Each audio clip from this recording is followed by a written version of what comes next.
গো মা, যার যখন যাবার বেলা হয়েছে তাকে যেতে দাও, ধরে রেখো। তখন ওই হরিনামকে সম্বল করে নিয়ে যাচ্ছেন, আর হরিনাম গাইতে গাইতে যাচ্ছেন। আরে আর এদিকে কাজী সাহেবের পেয়াদা যাচ্ছে, ধরে নিয়ে যাচ্ছে। হুজুর, এই হরেশ হিন্দু হয়ে মুসলিম হয়ে হরিনাম করছে। কে তোমার নাম? হরেশ। তুমি নাকি হরিনাম করো? হ্যাঁ হ্যাঁ, আমি হরিনাম করি। তোমাকে যে হরিনাম বন্ধ করতে হবে, হরিনাম বন্ধ করতে হবে। হুজুর, আমার বদনের হরিনাম বন্ধ করতে কি হবে? আমার অন্তরে যে হরিনাম ভেসে উঠছে সেইটাকে কে বন্ধ করাবে? তাহলে তুমি হরিনাম বন্ধ করবে না? এই কে আছিস? একে 22 বাজারে নিয়ে যা, মারতে মারতে যতক্ষণ না হরিনাম বন্ধ করে তখন এই মারতেই থাকবে। আদেশ হয়ে গেল হুজুরে।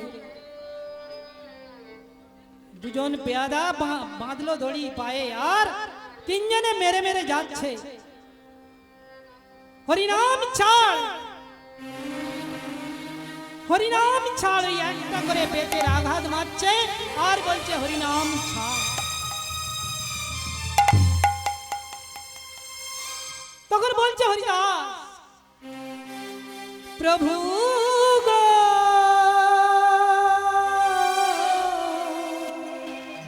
প্রভু এদের তুমি ক্ষমা করো, এরা কি করছে জানে না, এদের তুমি ক্ষমা করে দাও। তখন ওই 5 জন পেয়াদা এদের মেরে মেরে যখন না মারতে পারছে, ওদের নিজেদের হাতে রক্ত বেরোচ্ছে, তখন নিজেরা বলা বলা করছে, ওরে এক কাজ কর, এই আল্লাহ না পেয়াদা না কে বলতে পারছি না, এই আমরা 5 জনে ওর কাছে ভিক্ষে মাগ। তখন ভিক্ষে মাগছে, ওগো তুমি মরো না, তুমি মরছো না কেন? তোমরা না মরলে আমাদের যেই 5 জনের প্রাণ যাবে, প্রাণ যাবে। আমি না বললে তোমাদের 5 জনের প্রাণ যাবে। ঠিক আছে, আমি মরছি, তবে আমার একটা শর্ত আছে। কি শর্ত? আমি মরে গেলে আমার দেহটাকে কবরও দেবে না, আর জ্বালিও দেবে না। কি করব? ওই পতিত পাবনী গঙ্গার জলে ভাসিয়ে দিয়ে। ঠিক আছে, তাই ভাসিয়ে দিব। তখন ওই হরেশ প্রাণ ত্যাগ হলো, ওই পরমাত্মার সঙ্গে আত্মাকে মিলিত করে শুয়ে থাকলো, যেমন মারা গেছে। আর এদিকে ওই 5 জনে গেছে কাজী সাহেবের কাছে। কাজী সাহেব মারা গেছে, মারা গেছে। বা খুব ভালো কাজ করেছো, এক কাজ করো, তোমরা ওকে কবর দিয়ে দাও। না, আপনার এই কবরটা কিন্তু আমি করতে পারবো না এই কাজটা। কেন কেন? কারণ ও তো হিন্দুর ছেলে। তাহলে এক কাজ করো, ওকে জ্বালিয়ে দাও। না হুজুর, ওকে জ্বালাতেও পারবো না। কেন? ও পালিত হয়েছে মুসলিমের ঘরে। বলছে হুজুর আমি একটা কথা বলবো। কি কথা? ওকে এক কাজ করো, ওই পতিত পাবনী গঙ্গার জলে ভাসিয়ে দাও। ঠিক আছে, তো ওই পতিত পাবনী গঙ্গার জলে ভাসিয়ে দিলে। ভাসিয়ে দেওয়ার পর ওই যাচ্ছে, ভেসে ভেসে যাচ্ছে। তখন প্রভু অদ্বৈত আচার্য ঘাটে স্নান করতে এসছে। ভাসিতে ভাসিতে দেহ শান্তিপুরে যাইল, শান্তিপুরে অদ্বৈত আচার্য ঘাটে স্নানরত ছিল, ঘাটে স্নানরত ছিল।